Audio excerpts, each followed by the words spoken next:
Honda CB150X. Isang small displacement adventure bike ng Honda na sa unang tingin ay akalain mong isa itong expressway legal bike dahil sa kanyang big at bulky na body design.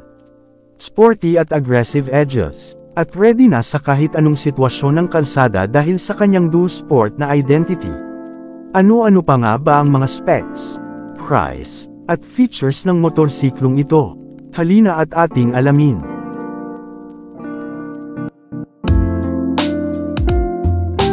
Bago natin simulan ay kung bago ka pa lamang sa ating munting channel ay huwag kalimutang mag-subscribe at pindutin na rin ang notification bell para lagi kang updated sa tuwing may bago tayong upload.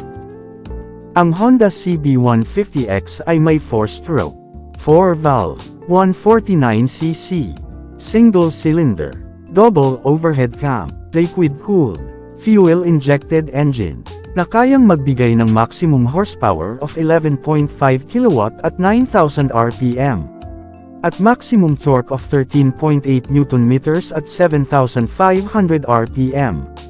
Bore and stroke na 57.3 by 57.8 mm. Compression ratio na 11.3:1. At may 6-speed manual transmission. Sa itsura pa lamang nito ay alam mo nang handa na itong sumabak sa mahabang biyahe. Agaw pansin din ang kanyang gold upside-down forks na bumagay sa kanyang overall looks. Meron na din itong windscreen for better aerodynamic ride, dark fender at adventure-style na undercowl nito upang proteksyon ng engine sa mga putik. At ang kanyang malalapad na gulong with 17-inch alloy mags. Sa kanya namang mga dimensions, meron itong wheelbase na 1,315 mm. Mataas na ground clearance na 181 mm, seat height na 817 mm, dry weight na 140 kg at may 12 liters of fuel tank capacity na may average fuel consumption na aabot sa 38 km per liter. Upright ang kanyang riding position, sinabayan pa ng kanyang tapered mid-rise handlebar kaya komportable din ito sa mahahabang biyahe. Maganda rin ang performance ng suspensions nito na naka-upside down forks sa harap at monoshock naman sa likod. Pagdating naman sa kanyang mga features, ito ay naka-full digital display, all LED lights, USB power outlet, at front and rear disc brakes, ngunit wala itong ABS.